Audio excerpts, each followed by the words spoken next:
തൃശൂരിൽ ട്രെയിനിൽ നിന്ന് ടിടിയെ തള്ളിയിട്ടത് കൊലപ്പെടുത്തണമെന്ന ഉദ്ദേശത്തോടെയെന്ന് പോലീസ്. കൊലപാതകത്തിന് കാരണം പിഴ അടക്കാൻ ആവശ്യപ്പെട്ടതിന്റെ വിരോധമാണെന്നും എഫ്ഐആറിൽ പറയുന്നു. ഒഡീഷ സ്വദേശി രജനീകാന്തിനെതിരെ പോലീസ് കൊലക്കുറ്റം ചുമത്തി. 2 മാസം മുമ്പാണ് ഇയാൾ കുന്നംകുളത്തെ ബാറിൽ ജോലിയിൽ പ്രവേശിച്ചത്. എന്നാൽ മദ്യപിച്ചെത്തിയതിനാൽ രജനീകാന്തിയെ കഴിഞ്ഞ ദിവസം ജോലിയിൽ നിന്ന് പിരിച്ചുവിട്ടിരുന്നുവെന്നും പ്രതിക്ക് ക്രിമിനൽ പശ്ചാത്തലമുള്ളതായി അറിഞ്ഞിരുന്നില്ല എന്നും ബാർ ഉടമ ജോർജ് പറഞ്ഞു. ക്രിമിനൽ പശ്ചാത്തലം അറിയത്തില്ല. എന്നുവെച്ചാൽ ഇന്നലെ ഞാൻ വീട്ടിലേക്ക് പോയിട്ട് വന്ന സമയത്ത് പുള്ളി ഒരു 10-11 ആയ സമയത്ത് പുള്ളിയുടെ കാലയിലൊരു വെച്ചുകെട്ട് വയ്ക്കിട്ട് വന്നിട്ടുണ്ടായിരുന്നു.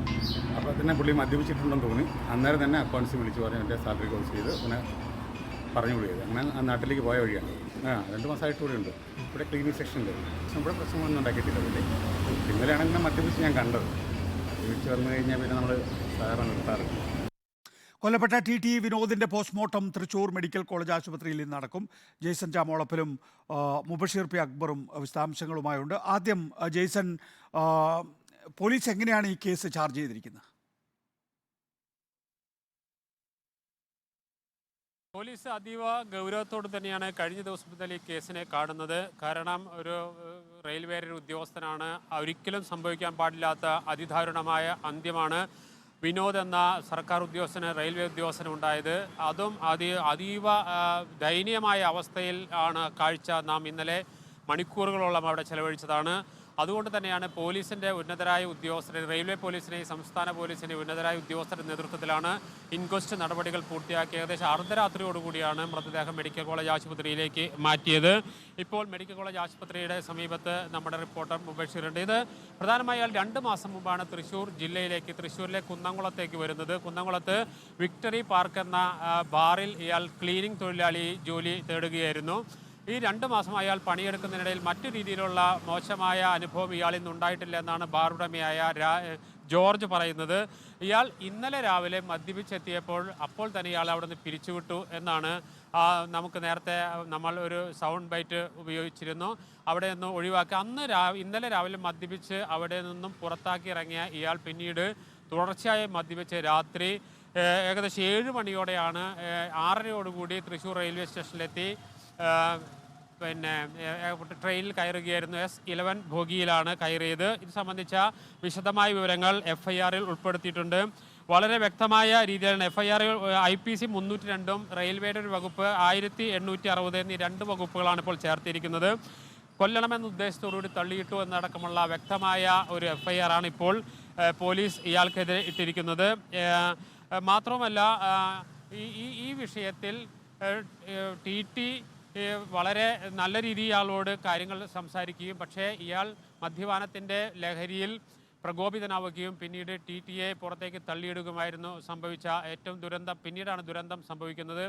ഏതായാലും ഒരിക്കലും സംഭവിക്കാൻ പാടില്ലാത്തൊരു ദുരന്തം സംഭവിച്ചിരിക്കുന്നു. അതിനുശേഷം ഇന്നലെ അയാളെ പാലക്കാട് റെയിൽവേ പോലീസ് പിടികൂടുന്നു. ഇന്നലെ അർദ്ധരാത്രിയോടുകൂടി തന്നെ ഇയാളെ തൃശ്ശൂരിലേക്ക് എത്തിച്ചു.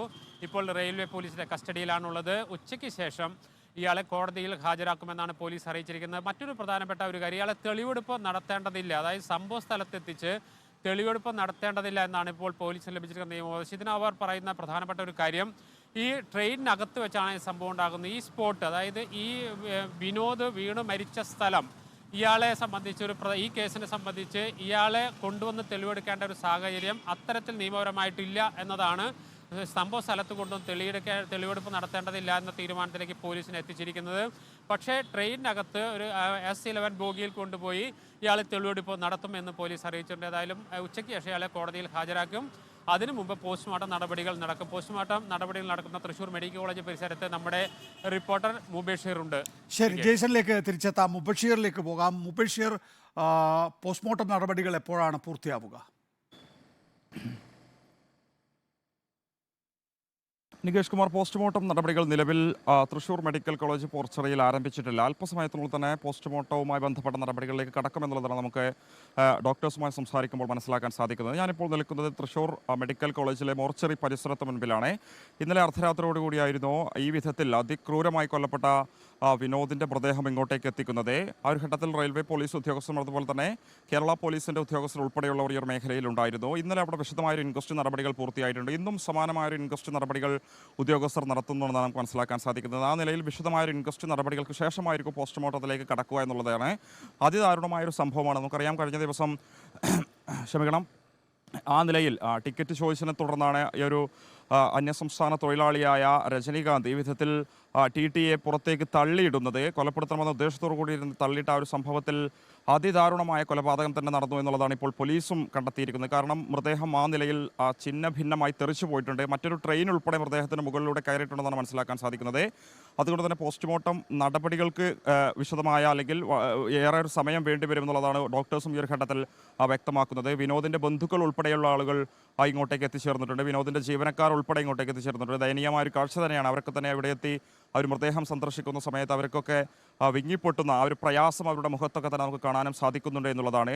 വിനോദ് നാട്ടുകാർക്കിടയിലൊക്കെ തന്നെ വളരെ സജീവമായൊരു വ്യക്തിയായിരുന്നു. പുതിയ വീട് മഞ്ഞുമലിൽ സ്ഥാപിച്ച് അവിടെ താമസിച്ച് വരുന്നതിനിടയിലാണ് ഈ ഒരു ദാരുണമായ സംഭവം ഉണ്ടായത്. നാട്ടുകാരെ സംബന്ധിച്ചും ഏറെ ഞെട്ടിപ്പിക്കുന്ന ഒരു സംഭവം തന്നെയാണ് എന്നുള്ളതാണ്. അപ്രതീക്ഷിതമായൊരു സംഭവമായതുകൊണ്ട് തന്നെ ഇതിലൊരു ദുഃഖം അടക്കി വെക്കാൻ കഴിയുന്നില്ല എന്നുള്ളതാണ് ഇവിടെ എത്തിയ ബന്ധുക്കളോട് സംസാരിക്കുമ്പോഴും മനസ്സിലാക്കാൻ സാധിക്കുന്നത്. എന്തായാലും ഉന്നത ഉദ്യോഗസ്ഥരുടെ നേതൃത്വത്തിലുള്ളൊരു ഇൻക്വസ്റ്റ് നടപടികൾക്ക് ശേഷം അല്പസമയത്തിനുള്ളിൽ തന്നെ മൃതദേഹത്തിൻ്റെ പോസ്റ്റ്മോർട്ടം നടപടികളിലേക്ക് ഡോക്ടേഴ്സ് സംഘം കടക്കും. ഉന്നത ഡോക്ടേഴ്സ് സംഘത്തിൻ്റെ നേതൃത്വത്തിൽ തന്നെയായിരിക്കും ഈ ഒരു പോസ്റ്റ്മോർട്ടം നടപടികൾ തൃശ്ശൂർ മെഡിക്കൽ കോളേജിലെ മോർച്ചറിയിൽ നടക്കുക. അതിനുശേഷമായിരിക്കും ബന്ധുക്കൾക്ക് മൃതദേഹം വിട്ടു നൽകുക. പിന്നീട് തൃശ്ശൂരിൽ നിന്നും എറണാകുളത്തെ മഞ്ഞുമല്ലെ വിനോദിൻ്റെ വീട്ടിൽ മൃതദേഹം എത്തിക്കും. അവിടെയായിരിക്കും പൊതുദർശനം ഉൾപ്പെടെയുള്ള കാര്യങ്ങളുണ്ടാവും എന്നുള്ളത് നിലവിൽ നമുക്ക് മനസ്സിലാക്കാൻ സാധിക്കുന്നുണ്ട്. പക്ഷേ അദ്ദേഹം ഈ ഒരു മേഖലയിൽ പ്രവർത്തിച്ചിരുന്ന വ്യക്തിയാണെങ്കിൽ ഇവിടെ യാതൊരു പ്രദർശനം ഉൾപ്പെടെ ഉണ്ടോ എന്ന കാര്യത്തിലും ഇപ്പോഴൊരു ചർച്ച നടക്കുന്നുണ്ടെന്നാണ് മനസ്സിലാക്കാനും സാധിക്കുന്നത്. എന്തായാലും പോസ്റ്റ്മോർട്ടം നടപടികൾ അല്പസമയത്തിനുള്ളിൽ ആരംഭിക്കും. നികേഷ് കുമാർ. മുബഷീർ പി അക്ബറാണ് വിശദാംശങ്ങൾ നൽകിയത്. പോസ്റ്റ്മോർട്ടം നടപടികൾ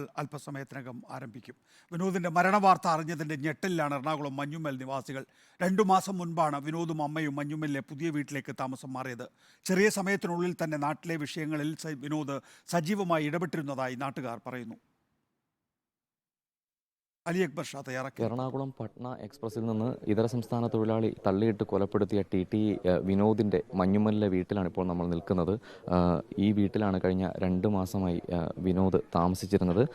2 മാസം മാത്രമേ ആയുള്ളൂ വീടിൻ്റെ പണി പൂർത്തിയാക്കി ഇങ്ങോട്ട് താമസം മാറിയിട്ടുള്ളൂ. എങ്കിലും നാട്ടിലെ എല്ലാ വിഷയങ്ങളും സജീവമായി ഇടപെടുന്ന ആളാണ് വിനോദ്. വിനോദും അമ്മയുമാണ് ഈ വീട്ടിൽ താമസിക്കുന്നത്. ഇപ്പോൾ ഈ മഞ്ഞുമൽ പ്രദേശമാകെ ഈ വിഷയം അറിഞ്ഞ് ഞെട്ടലിൽ നിന്നും മുക്തരായിട്ടില്ല. നമുക്ക് ഇപ്പോൾ വിനോദിൻ്റെ സുഹൃത്തുക്കളും അയൽക്കാരുമായിട്ടുള്ള ആളുകൾ ഇവിടെ ഉണ്ട്. ചേട്ടാ, ഇപ്പം 2 മാസമായുള്ളൂ വിനോദം ഇങ്ങോട്ട് താമസം മാറിയിട്ട്.